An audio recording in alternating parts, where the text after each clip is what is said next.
कि राजनीतिक पार्टी को चंदा देने के लिए बैंक का उपयोग किया गया, बहुत बढ़िया, इस पर तालियां हो जाएं, शानदार काम है ये। लेकिन सर अपोजिशन इस बात का है कि जो चंदा दिया गया है, जिस व्यक्ति ने चंदा दिया है, वो बदले में चाहता क्या है, ये कैसे पता चलेगा, नंबर एक। और नंबर दो, जब चंदे की रकम उठाकर देखते हैं तो जो सत्तारूढ़ पार्टी हैं उनको दिया गया चंदा कुल चंदे का 85% है। इसका मतलब सरकार में जो है उसी को चंदा ज्यादा दिया जा रहा है। अच्छा, इसका रिवर्स भी ट्रू है।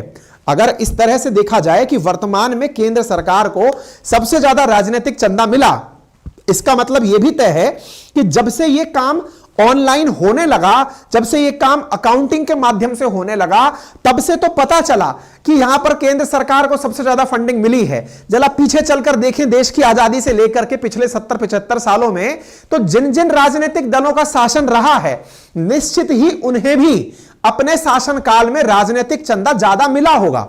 यह बिल्कुल वही वाली बात है कि आपने एक सैंपल कलेक्ट किया पिछले 8-10 सालों का, जिसमें यह पता चला कि सत्तारूढ़ पार्टी को ज्यादा चंदा मिल रहा है, यह प्रूवन हो गया है। इसका मतलब यह भी तय है कि पिछले जमानों में जो भी सत्तारूढ़ पार्टी रही है उसे भी ज्यादा चंदा मिला होगा। भाई अगर x = y = z है, दैट मींस x = z है।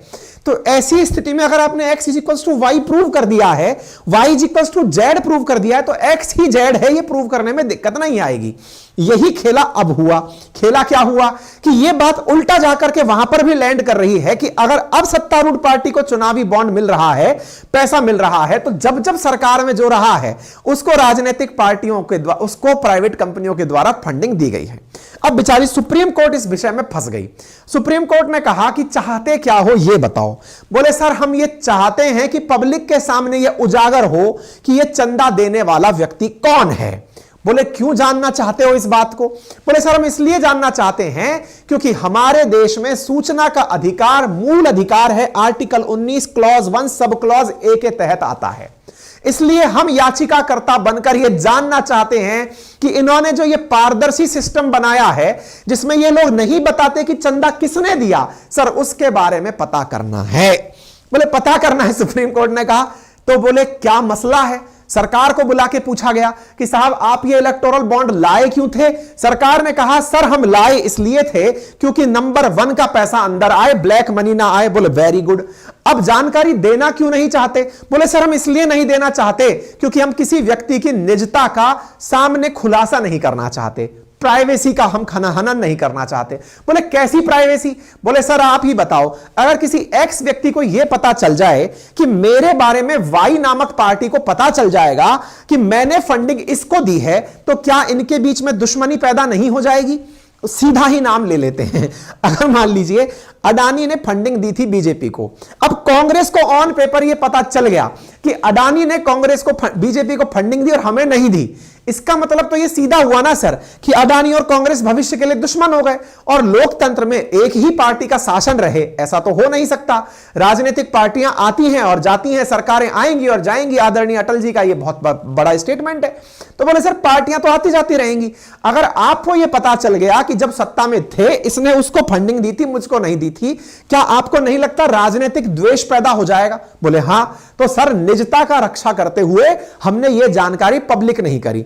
तो भाई सत्ता पक्ष जो इलेक्टोरल बॉन्ड लेकर आया और जिससे सबसे ज्यादा लाभ कमाया, उसको तो अपनी तरफ का आर्टिकल मिला, आर्टिकल 21, जिसमें राइट टू प्राइवेसी निकल कर आया। और जो अपोजिशन की तरफ से चुनाव लड़ रहे थे, वो मतलब सुप्रीम कोर्ट के अंदर केस लड़ रहे थे, उनको मिला आर्टिकल 19 निजता का, वो sorry right to information, RTI जिसे कहते हैं, सूचना का अधिकार। बोले ये आर्टिकल 19 के तहत मूल अधिकार है। अब भैया दो मूल अधिकार आपस में लड़ रहे हैं। आपने और हमने तो बस इतना ही ज्ञान प्राप्त किया है अभी तक कि भाई अगर मूल अधिकार किसी के बाधित हो तो वो सुप्रीम कोर्ट जाकर अपने मूल अधिकारों की रक्षा के लिए आर्टिकल 32 के तहत सुरक्षा मांग सकता है। सुप्रीम कोर्ट के पास दोनों पक्ष के लोग खड़े हो गए जाकर के। सुप्रीम कोर्ट ने कहा बताइए क्या हो गया?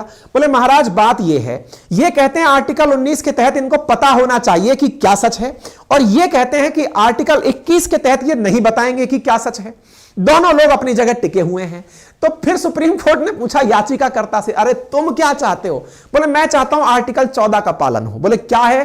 बोले इक्वालिटी बिफोर लॉ हो, सबके लिए जो हो वो समान हो, सूचना गोपनीय है तो सबके लिए है, सूचना सार्वजनिक है तो सबके लिए है। तो बोले यार गोपनीय तो अपोजिशन के लिए भी है। बोले नहीं सर, इन लोगों ने बॉन्ड जो है ना, वो बॉन्ड एसबीआई से जारी करवाया है। एसबीआई सरकारी बैंक है, यानी जो व्यक्ति बॉन्ड लेने आ रहा है उसका केवाईसी बैंक ने करवाया हुआ है। तो बैंक के माध्यम से केंद्र सरकार को तो पता है कि इस व्यक्ति ने बॉन्ड खरीदा है, और अगर हमको नहीं दिया है तो अपोजिशन को दिया है। तो इसका मतलब ये राइटफुली सारी जानकारी बॉन्ड देने वाले व्यक्ति के बारे में जानते हैं सर, लेकिन इनको कौन दिया वो हम नहीं जानते सर। ये कौन बोला? अपोजिशन वाले बोले। खेला समझ में आ रहा है? बड़ा इंटरेस्टिंग खेला हो रहा है, ध्यान से समझिएगा। खेला क्या हो रहा है? आर्टिकल 19 वर्सेस 21 की लड़ाई चल रही है। अपोजिशन की तरफ बैठे हुए लोग कह रहे हैं सर हम जानना चाहते हैं कि ये पैसा किसको दिया गया। सरकार कह रही है हम नहीं बताएंगे किसको दिया गया। बोले क्यों नहीं बताओगे? बोले नहीं, प्राइवेसी की रक्षा करना आर्टिकल 21 है। बोले हमको सूचना का अधिकार है, आर्टिकल 19 है। सुप्रीम कोर्ट कह रही तुम आर्टिकल 19 वालों जानना क्यों चाहते हो? बोले सर खेला समझो, एसबीआई से बॉन्ड बिकते हैं, 29 ब्रांचें देश में जो बॉन्ड बेचती हैं, साल में 4 बार बेचती हैं, 4 बार बॉन्ड बेच करके ये लोग चले जाते हैं। अब जब ये बॉन्ड बेचकर चले जाते हैं, व्यक्ति बॉन्ड खरीदता है, जाकर राजनीतिक पार्टी को देकर आ जाता है। अब सर उस व्यक्ति ने, मतलब प्रक्रिया समझना थोड़ी सी, ये प्रक्रिया बड़ी इंटरेस्टिंग है। क्या कि अगर मुझे बॉन्ड खरीदना है तो मैं बैंक में जाऊंगा, एसबीआई बेचती है केवल साल में 4 बार। आप जाइए, आपने 1000 रुपए दिए, ऑनलाइन देना है या कैश में नहीं देना है, कुल मिलाकर के आपको नंबर 1 का पैसा देना है ना। बैंक में गए, आपने मान लीजिए 1 करोड़ रुपए जमा कराए और एक चंदे का रसीद खरीद ली, सब ये रसीद है, ये बॉन्ड कहलाया। इस बॉन्ड को ले जाकर अब आप फ्री हैं, अब आप जाए कांग्रेस में जाएं, बीजेपी में जाएं, किसी भी पार्टी में जाएं, जाकर के उस बॉन्ड को पकड़ा दीजिए, सर मेरी तरफ से ये आपको भेंट है। बोले ठीक है। अब ये जो व्यक्ति था ना जिसने 1 करोड़ जमा कराया, इसके बारे में बैंक को तो पता है, लेकिन अपोजिशन को नहीं पता है कि यह जाकर उधर दे आया है। बोले क्यों? क्योंकि बैंक ने तो उस व्यक्ति का केवाईसी, नो योर कस्टमर, कराया हुआ है। जिसको मिला है उसको पता है कि यह अपन को दिया है, लेकिन जो अपोजिशन बैठी है वो ये तो देख रही है कि बैंक के माध्यम से लगभग 8900 करोड़ रुपया चंदे में आया है, लेकिन भाई अपन को नहीं मिला। तो बोले किसको मिला? बोले साहब पता नहीं, उधर ही गया होगा। ठीक है, लेकिन रिवर्स चलते हैं। रिवर्स कहते हैं कि यार अच्छा तो है, किसी को नहीं पता चला। बोले सर नहीं, क्या चंदा तुम्हें नहीं मिलता क्या? बोले सर मिलता है, लेकिन इसमें एक मामला है। बोले क्या?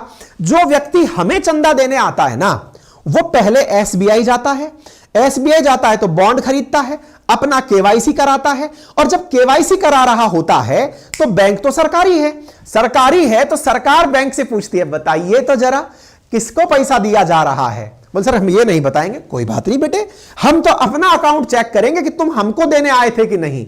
मान लीजिए 1000 करोड़ का बॉन्ड बिका, उधर सरकार वाली पार्टी को मात्र 500 करोड़ ही मिला, बाकी 500 कहां है? बोले सर अपोजिशन के पास गया है। यानी कि वहां से यह तो क्लियर हो गया कि जो सरकार के पास नहीं आया वो अपोजिशन के पास गया है। यानी आपको तो सारी जानकारी मिल रही है, तो बताइए सर फिर समानता कहां है? तो बोले तुम क्या चाहते हो? बोले सर हम समानता चाहते हैं। समानता के लिए कौन सा अधिकार चाहते हो? बोले आर्टिकल 14 चाहते हैं। तो अब 3 आर्टिकल आगे फंस गए। आर्टिकल 19 अपोजिशन, आर्टिकल 14 बीच का जो याचिका करता है वो लेके बैठा इक्वालिटी बिफोर लॉ, लॉ के सामने सब समान हो। सरकार लेके बैठी है निजता का अधिकार, आर्टिकल 21। अब आपके लिए एक बड़ा प्रश्न बन गया, क्या सर ये तो तीनों वो आर्टिकल आपस में आकर उलझ लिए जिन्हें कि ये माना जाता है कि मूल अधिकारों की अगर त्रिपिट कहा जाए, त्रिपटी कहा जाए, तो ये तो वो तीनों आकर लड़ लिए। तो बोले अब सुप्रीम कोर्ट की तो बात फंस गई। सुप्रीम कोर्ट किसको सही बताए? हमने तो यही पढ़ा है कि मूल अधिकारों की रक्षा करने के लिए सुप्रीम कोर्ट है, लेकिन यहां तो आपस में मूल अधिकार ही लड़ लिए। अब हम क्या करें? ऐसी स्थिति में आर्टिकल 145 क्लॉज 3 हमें उपबंध देता है कॉन्स्टिट्यूशनल बेंच के गठन करने का। सुप्रीम कोर्ट के लिए हमारे संविधान में प्रावधान है कि यदि सुप्रीम कोर्ट खुद यह सोचकर तंग हो जाए कि यार ये तो संविधान का प्रश्न फंस गया है, अब क्या करें? सब्सटेंशियल क्वेश्चन ऑफ लॉ आकर फंस गया है, अब हम क्या करें? तो बोले ऐसी स्थिति में सुप्रीम कोर्ट अपनी एक संवैधानिक बेंच बिठाती है जिसमें मिनिमम 5 जजेस बिठाए जाते हैं। सामान्यतया डिविजनल बेंचेस बिठाई जाती हैं सुप्रीम कोर्ट में, 2 जजेस की, 3 जजेस की, लेकिन जब 5 जजेस की बेंच बिछाई जाए तो उसे कॉन्स्टिट्यूशनल बेंच कहा जाता है, संवैधानिक बेंच कहा जाता है। वो क्या करती है? वो ये चेक करती है कि क्या वाकई में सब्सटेंशियल क्वेश्चन ऑफ लॉ कहीं हार्म हुआ है क्या। बोले अब ये क्या होता है? बोले कहीं वाकई में ऐसा है क्या कि आर्टिकल 19 वाला भी परेशान है, 21 वाला भी परेशान है, 14 वाला भी परेशान है? तो चलो अब समय आ गया है, हमें एक नियम स्थापित करना पड़ेगा, सही को सही और गलत को गलत बोलना पड़ेगा। इसे कहते हैं संवैधानिक बेंच की स्थापना। उम्मीद है आपको यह बात समझ में आए। दो बार, एक तो आर्टिकल 145 क्लॉज 3 के तहत, और दूसरा जब राष्ट्रपति सुप्रीम कोर्ट से राय मांगता है तब भी संवैधानिक बेंच का गठन किया जाता है। अच्छा साहब, ये दो बातें क्लियर हो गई। तो अभी का मसला क्या है? अभी का मसला यह है कि संवैधानिक बेंच बैठी, संवैधानिक बेंच सुप्रीम कोर्ट के अंदर बैठी, उसने 31 अक्टूबर के दिन सुनवाई करना शुरू करी, 3 दिन तक सुनवाई करी 2023 में, सुनवाई करके अपना फैसला रिजर्व कर लिया। आज की तारीख है 15 फरवरी। आज आकर के सुप्रीम कोर्ट कहता है कि इलेक्टोरल बॉन्ड असंवैधानिक है। इलेक्टोरल बॉन्ड असंवैधानिक है मतलब अनकॉन्स्टिट्यूशनल है। अनकॉन्स्टिट्यूशनल है इसका मतलब, बोले इसका मतलब संविधान के तहत दिए प्रावधानों के अनुरूप यह नहीं है। तो बोले क्या किया जाए?